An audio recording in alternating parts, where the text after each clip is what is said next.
नमस्कार दोस्तों, स्वागत है आपका स्टडी फॉर सिविल सर्विसेज में। फ्री वीडियो के लिए चैनल को तुरंत सब्सक्राइब कर लीजिए और नोटिफिकेशन को जरूर ऑन कर लेना।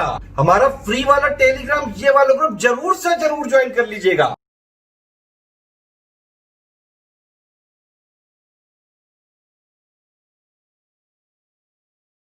Hello students, welcome to study for civil services. मैं हूं आपका educator Kamalaksh Jha. And guys, UPSC PSC free test daily series आप लोग देख रहे हैं। प्रीलिम्स एग्जामिनेशन के लिए काफ़ी इंपॉर्टेंट ये सीरीज आप लोगों की है। इंग्लिश हिंदी दोनों में आप लोग को टेस्ट प्रोवाइड किए जाते हैं डेली बेसिस पर, और एक दिन पहले ही टेस्ट में जो पूछे जाने वाले क्वेश्चंस हैं उनके टॉपिक्स मैं आप लोग को ऑलरेडी पहले प्रोवाइड करा देता हूं। तो देखिए, ये सब टॉपिक्स आपको कहाँ पर मिलेंगे, तो आपको ओनली करंट अफेयर नाम का हमारा टेलीग्राम चैनल है, इसको आपको ज्वाइन करना पड़ेगा। उसमें रोज़ डेली मैं टॉपिक्स आपको प्रोवाइड करा देता हूँ एडवांस में, एक दिन पहले, जिसकी आप पूरी तैयारी करके आते हैं और उसके बाद यहाँ पर टेस्ट देते हैं। आज का जैसे टेस्ट है गाइस, ज्योग्राफी का एटमॉस्फेयर का टेस्ट ये आप लोग देख रहे हैं। और टेस्ट अगर आप पहली बार देने वाले हैं तो ये वाली स्लाइड देख लीजिएगा, और टेस्ट को कैसे अटेम्प्ट करना है ये भी एक बार पढ़ लीजिएगा, उसके बाद फिर टेस्ट को दीजिएगा। तो चलिए समय ना वेस्ट करते हुए टेस्ट को शुरू करते हैं। All the very best. Geography का आज टेस्ट है, एटमॉस्फेयर टॉपिक है। पहला क्वेश्चन आपके सामने आ गया है। Which of the following places are favourably influenced by the trade winds. आप मुझे बताइए, ट्रेड विंड्स इन जगहों पर कहाँ कहाँ पर देखने को मिलती हैं। अगर आपको पता हो ट्रेड विंड्स जो है वो कहाँ से कहाँ के बीच में, यानी कि किस एरिया पर हम लोग को देखने को मिलती हैं धरती के ऊपर, तो आप लोग को इसका आंसर मिल जाएगा। ऐसे ही क्वेश्चन अक्सर सिविल सर्विसेज में आपसे पूछे जाएंगे। फटाफट बताइए, West Indies, Brazil, Mexico, Timor Leste, Turkey, New Zealand, इन 6 प्लेसेस में से बताइए ट्रेड विंड्स कहाँ कहाँ पर आपको दिख सकती हैं।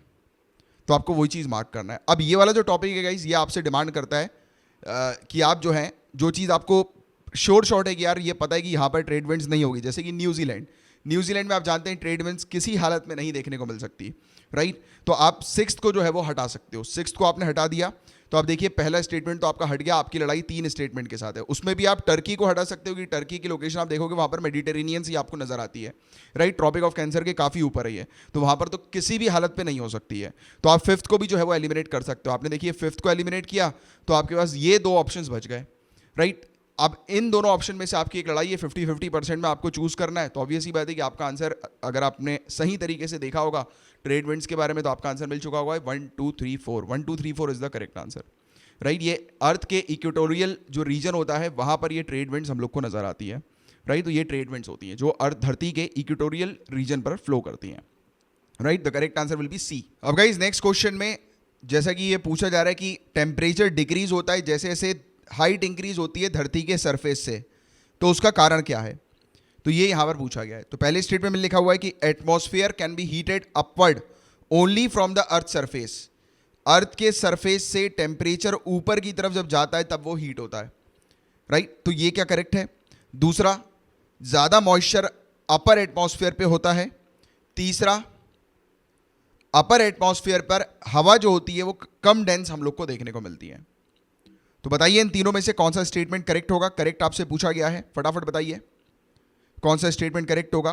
तो पहले अगर स्टेटमेंट की अपन बात करें तो इसमें लोगों को कंफ्यूजन आएगा, बट ये पहला स्टेटमेंट करेक्ट है। अब वो कैसे कंफ्यूजन आएगा मैं बता दूंगा कि देखो, जो सूर्य जो होता है वो किसको गर्म करता है, धरती को गर्म करता है। और धरती की जो भाप जो होती है, यानी कि आप कह सकते हो धरती से जो मतलब गर्माहट निकलती है, वो टेम्परेचर को जो है वो इंक्रीज करती है।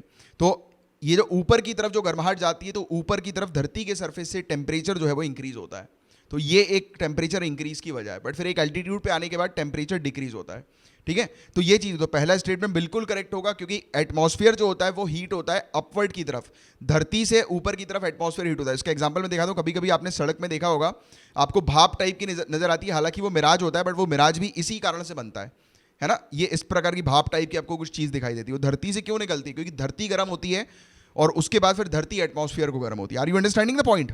तो ये चीज़ है, राइट। इसके अलावा सेकेंड वाला बिल्कुल इनकरेक्ट है। आप समझ रहे हो कि अपर एटमॉस्फेयर पे मॉइस्चर बिल्कुल नहीं होता, ड्राई एयर हम लोग को देखने को मिलती है, और एयर लेस डेंस होती है अपर एटमॉस्फेयर पे, ये भी करेक्ट है। तो correct answer will be 1 and 3 only. 1 and 3 only will be the correct answer. Got it. Next question, assertion और reason. Most of the weather changes confined to troposphere. ज्यादातर weather change जो होते हैं वो ट्रोपोस्फेयर तक confined रहते हैं, right. और most of the atmospheric mass is contained in this layer. ज्यादातर एटमॉस्फेरिक मास जो है वो इस लेयर पर हम लोग को देखने को मिलती है, राइट। बताइए कि वेदर चेंजेस क्या ट्रोपोस्फियर पर होते हैं। उसकी वजह ये बता रहे हैं कि ज़्यादा एटमॉस्फेरिक मास जो होता है वो इसी लेयर पे होता है। किस लेयर पे? ट्रोपोस्फियर पे। तो क्या एटमॉस्फेरिक मास की वजह से वेदर चेंज होते हैं ट्रोपोस्फियर में? तो नहीं, ये इसका रीजन नहीं होगा। बट ये दोनों स्टेटमेंट इंडिविजुअली करेक्ट है, इंडिविजुअली ट्रू है, बट आर करेक्ट एक्सप्लेनेशन नहीं है। ठीक है, तो ये चीज़ जो है वो आप लोग को पता होनी चाहिए, क्योंकि मास से इसका कोई मतलब ही नहीं है। तो B is the correct answer. Next आपके सामने क्वेश्चन आ रहा है कि लगभग 99% टोटल मास जो होता है एटमॉस्फेयर का वो अर्थ सरफेस के 30 किलोमीटर के रेंज पर हम लोग को देखने को मिलता है। दूसरा स्टेटमेंट कह रहा है कि ओजोन जो है तो वो मैक्सिमम 60 किलोमीटर तक हम लोग को अर्थ सरफेस से देखने को मिलता है, कि अर्थ सरफेस से 60 किलोमीटर का जो रेंज है वो ओजोन का रेंज बताया जा रहा है। जल्दी बताइए क्या होगा इसका करेक्ट आंसर। तो इसके बारे में आप लोगों ने ऑलरेडी एनसीईआरटी में पढ़ा होगा और पहला स्टेटमेंट भी बाकायदा एनसीईआरटी में लिखा हुआ है, राइट। तो पहला स्टेटमेंट बिल्कुल करेक्ट है। ये हम लोग को देखने को मिलता है कि 99% टोटल मास जो है एटमॉस्फेयर का वो अर्थ सरफेस के 30 किलोमीटर्स पे देखने को मिलता है, और ये अप्रॉक्सीमेटली 15 से 35 किलोमीटर का हम लोग को रेंज देखने को मिलता है ओजोन का, ना कि 60 किलोमीटर का अर्थ सरफेस से। ठीक है, तो ये चीज़ है इसका, जो इसलिए जो करेक्ट आंसर जो होगा वो वन ओनली होगा। डोल ड्रम्स में रेनफॉल जो होती है वो कन्वेंशनल नेचर की होती हैं। कन्वेंशनल रेनफॉल जो होती है वो ज़्यादातर लोकलाइज्ड होती हैं, और वो वहाँ पर हम लोग को काफ़ी कम क्लाउड देखने को मिलते हैं। कन्वेंशनल रेनफॉल में आपने रेनफॉल्स की कैटेगरी पढ़ी होगी अलग अलग, तो ये कन्वेंशनल रेनफॉल होती है। तो डोल ड्रम्स में क्या रेनफॉल कन्वेंशनल होती है, और कन्वेंशनल रेनफॉल क्या हाईली लोकलाइज्ड होती है, यानी कि लोकल रीजन पर हम लोग को देखने को मिलती है, और वहाँ पर काफ़ी कम क्लाउड होते हैं। तो बताइए क्या होगा इसका करेक्ट आंसर, फटाफट बताइए। देखिए, मुझे बच्चे लोगों ने कल पिछले मतलब उसमें वीडियो में लिखा था कि सर थोड़ा समय दिया करो, आंसर आप एकदम से मत बोल दिया करो। तो देखो गाइस, आपने स्टार्टिंग में स्लाइड पढ़ी होगी तो उसमें बकायदा लिखा हुआ है कि आपके सामने क्वेश्चन आए, आप वीडियो को पॉज कर लो, अपना टाइम लेकर। जैसे कि अगर मैं आंसर बताने वाला हूँ तो उसी बीच पॉज कर लेना, अगर आपको आंसर नहीं आ रहा तो आप अपने हिसाब से अपना टाइम लो, भले ही कितना टाइम लगे आपको, बट अपन को कोशिश करनी है कि कम से कम टाइम पे आंसर देना है, क्योंकि टाइम लिमिट होती है ना। बट स्टार्टिंग में चलेगा अगर आप ज़्यादा टाइम भी ले रहे हो तो, क्योंकि आपकी प्रैक्टिस है अभी। ठीक है, तो इसका जो करेक्ट आंसर होगा that will be one only will be the correct answer. हम लोग को देखने को मिलता है, क्योंकि कन्वेंशनल रेनफॉल पे मिनिमम क्लाउड नहीं होता, ज़्यादा क्लाउड होता है, इसी से आप लोग को पता लग गया होगा। तो इनकरेक्ट हो गया होगा इसका सेकंड, तो फर्स्ट स्टेटमेंट इज करेक्ट। अब नेक्स्ट मैच द फॉलोइंग आ रहा है। इस तरफ विंड्स के नाम लिखे हुए हैं, इस तरफ उनका नेचर लिखा हुआ है। जैसे कि ये चीनूक विंड्स है, पोलर ईस्टर्लीज है, ट्रेड विंड्स है, वेस्टर्लीज है। आपको मैच द फॉलोइंग करनी है। अब इसमें अगर आपको एक दो के बारे में भी जानकारी होगी तो आपको इसका आंसर करेक्ट मिल जाएगा। जैसे कि ट्रेड विंड्स के बारे में पढ़ा है, काफ़ी कॉमन है, और ट्रेड विंड्स हमेशा ही हम लोग को देखने को मिलती है। मोस्ट रेगुलर और कांस्टेंट विंड्स जो होती हैं वो ट्रेड विंड्स होती हैं। आप सी पे जाओ, तो आप सी पे देख रहे होगे कि तीन में टू वाला जो है वो तीन में लिखा हुआ है, तो आप कह सकते हो कि एक को इनकरेक्ट कर सकते हो, यानी कि ये वाला स्टेटमेंट तो किसी हालत में नहीं होने वाला। ठीक है, हम लोग की लड़ाई जो है वो ए, सी और डी में है, तो ए, सी और डी में कौन सा करेक्ट होगा। तो देखिए जैसे कि पोलर ईस्टर्लीज की अगर हम लोग बात करें बी की, तो बी जो है उसमें हम लोग को 2 बार 1 देखने को मिल रहा है। तो बी जो है वो ज़्यादातर क्या कोल्ड विंड्स लेकर आती है, तो हाँ पोलर ईस्टर्ली से ज़्यादातर हम लोग को कोल्ड विंड्स देखने को मिलती है। तो आप जो है वो सी को भी एलिमिनेट कर सकते हो। अब आपकी लड़ाई जो है वो 2 में है।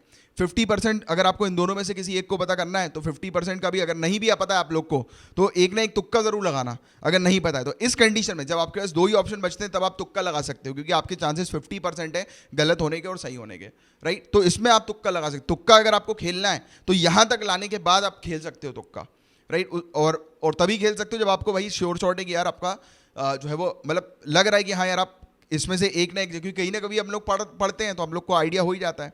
जैसे कि वेस्टर्लीज और चीनूक विंड्स की अगर हम लोग बात करें, राइट, चीनूक विंड्स जो है वो कहीं ना कहीं हम लोग को नजर आ रहा है कि यार चीनूक की बात हो रही है तो कहीं ना कहीं स्नो से होगी क्या, या वेस्टर्लीज आपने पढ़ी होगी तो वेस्टर्लीज पावरफुल विंड्स होती हैं, हम लोग को देखने को मिलता है। तो इससे भी आप कर सकते हैं। जैसे कि डी जो है उसका 4 हम लोग को वेस्टर्लीज में देखने को मिल रहा है, एग्जैक्टली यही इसका आंसर है, करेक्ट है ना। तो ऐसी सिचुएशन आप अपनी खुद ब खुद जो है वो आंसर के साथ जो है वो डेवलप किया करो आंसर निकालने के लिए।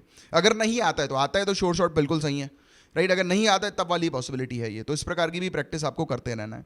Cold and dense air blowing down mountain slope. एक माउंटेन है, ये माउंटेन क्या बन गया, ये माउंटेन है, अब जैसा ही बन गया ऑटोमेटिक। तो इसकी जो स्लोप होती है तो वहां पर जो नीचे की तरफ जो विंड्स आती है उसको क्या कहते हैं, और ये नाइट में हम लोग को देखने को मिलती है, रात के समय पे। Anabatic wind, khamsin, katabatic wind, harmattan. जल्दी बताइए क्या होगा इसका correct answer. The correct answer will be C, katabatic हवा, katabatic wind. Next local winds, local wind इनमें से कौन सी है? अब ये भी पूरा खेल एलिमिनेशन का है। आप जानते हो लोकल विंड, लू तो है ही है, आप जानते हो ना, लू बचपन से पढ़ते आ रहे हैं, लोकल विंड है, तो 3 तो आपका होगा ही होगा। अब 3 जहां पर है तो वहाँ ये 4 हो गए, तो आपको ये इस क्वेश्चन ने थोड़ा सा आपको वो दे के रखा हुआ है कि यार ये चारों में ही 3 है। अब देखो, अब चारों में ही 3 है तो आपका लोकल विंड्स कौन सी है, ये वाली ट्रिक काम नहीं करी। अब आप अंदाजा लगाओ लोकल विंड कौन सी नहीं है। इसमें आपको देखो मॉनसून दिखाई दे रहा है। मॉनसून आप जानते हो लोकल विंड नहीं है। लोकल विंड मतलब जो लोकलाइज्ड, यानी कि कुछ एक लोकल रीजन पे, और मॉनसून आप देखते हैं कि पूरे इंडिया पर हम लोग को मॉनसून का इफेक्ट देखने को मिलता है। तो मॉनसून जो है वो लोकल विंड नहीं है ना। तो आप मॉनसून को तो एलिमिनेट कर सकते हो, तो जहां जहां पर 2 है वहां तो आप एलिमिनेट कर ही सकते हो। तो अगेन आपके पास सिचुएशन किसकी आ गई, 50-50 की सिचुएशन आ गई। अब सी ब्रीज आप देखो, सी ब्रीज एक ऐसी होती है जो कि समुद्र इतना बड़ा है तो समुद्र में जो हवा, ठंडी हवा जो चलती है सी ब्रीज, तो वो पूरे समुद्र को कैप्चर करेगी, समुद्र के एक छोटे से एरिया को तो कैप्चर करेगी नहीं। तो आप 4th को एलिमिनेट कर सकते हो, और आप 4th को एलिमिनेट करोगे तो आपका ये वाला जो है वो एलिमिनेट हो जाएगा, और आपके पास इकलौता जो आंसर बचेगा वो कौन सा बचेगा, सॉरी 4th जो है इसमें ये वाला आपका एलिमिनेट हो रहा है, सॉरी आपका जो इकलौता आंसर जो बचा वो कौन सा बचा, बी आपका इकलौता आंसर बचा, और वही जो है उसका करेक्ट आंसर है। और ब्रिक फील्डर जो है, ये हॉट और ड्राई विंड्स हम लोग को देखने को मिलती है, सदर्न ऑस्ट्रेलिया में होती हैं। ये लू के बारे में आप जानते हो, समर सीजन में हम लोग को देखने को मिलती है इंडिया में। और मेडिटेरेनियन विंड जो होती है समर सीजन पर हम लोग को देखने को मिलती है मेडिटेरेनियन रीजन पर, ये सिरोक्को। और फोहिन जो है गाइज, ये डाउन स्लोप विंड्स हैं जो कि हम लोग को माउंटेन रेंज पे देखने को मिलती है, फोहिन। ठीक है, तो ये वाली चीज़ है जिसके बारे में आपको थोड़ा सा पता होना चाहिए, राइट। नेक्स्ट का है, इनमें से आपको करेक्ट स्टेटमेंट बताना है। जेट स्ट्रीम से रिलेटेड ये करेक्ट स्टेटमेंट पूछा गया है, जेट स्ट्रीम से रिलेटेड, कि जेट स्ट्रीम जो होती है क्या वो विंटर्स पर अच्छी तरीके से हम लोग को देखने को मिलती है, और ऑसिलेशन के समय पर ये डेवलप्ड होती हैं, ऑसिलेशन के पीरियड पे जेट विंड। इसके अलावा जेट स्ट्रीम जो है वो सरफेस वेदर को इन्फ्लुएंस करती है। बताइए इन तीनों में से कौन सा है, या फिर ये तीनों के तीनों ही हैं, फटाफट बताइए। ये तीनों के तीनों ही इसके करेक्ट आंसर हैं। नेक्स्ट जो है चिले लोकल विंड की यहां पर बात हो रही है। चिले लोकल विंड ये गर्म नेचर की होती है, इसका जो नेचर होता है वो वार्म होता है, गर्म होती है ये, इसकी प्रकृति, इसका नेचर। और ये किस कंट्री पे हम लोग को देखने को मिलती है, चिली कंट्री, अर्जेंटीना, तुनिसिया या लीबिया? जल्दी बताइए क्या होगा इसका correct answer. The correct answer is not Chile, ये नहीं, इसका करेक्ट आंसर है Tunisia is the correct answer. ये बाकायदा बुक में लिखा हुआ है, और जिन लोग को चाहिए मुझे पिंग मैसेज कर देना, बुक का स्क्रीनशॉट मैं आपको दे दूंगा, आप समझ जाओगे कौन सी बुक का है। ठीक है, हालांकि मुझे अलाउड नहीं है किसी बुक का स्क्रीनशॉट देने के लिए, मैं थोड़ी देर के लिए दे सकता हूँ, कुछ समय के लिए, मुश्किल से 1 आधी घंटे के लिए। तो अगर मुझे ज़्यादा लोग मैसेज करेंगे तो हमारा ओनली करंट अफेयर चैनल है, उसमें बुक का एक स्क्रीनशॉट दे दूंगा जहाँ पर बाकायदा इस विंड के बारे में, लोकल विंड के बारे में बताया हुआ है। ठीक है, चलो एनीवेज, और आप ओनली करंट अफेयर हमारे टेलीग्राम चैनल को ज्वाइन कर लीजिए, वहाँ पर हम लोग आप लोग को डेली बेसिस पर टॉपिक्स प्रोवाइड करा देते हैं, आप अगले दिन पढ़ के आते हो, और इस प्रकार से आपका डेली टेस्ट होता है। टेस्ट अच्छा लगा है लाइक कर दीजिए, नए आए हैं चैनल को सब्सक्राइब कर लीजिए, और शेयर ज़रूर कर दीजिएगा इस टेस्ट को। ठीक है, और हमारे पेड कोर्सेज भी चलते हैं जिनको आप ज्वाइन कर सकते हैं, इन नंबर पर कांटेक्ट करके, हर प्रकार के यहाँ पर पेड कोर्सेज अवेलेबल हैं। अब चलिए कल की तैयारी करके आइएगा, अब हम लोग मिलेंगे कल, तब तक के लिए bye bye, take care, have a great day ahead, Tata.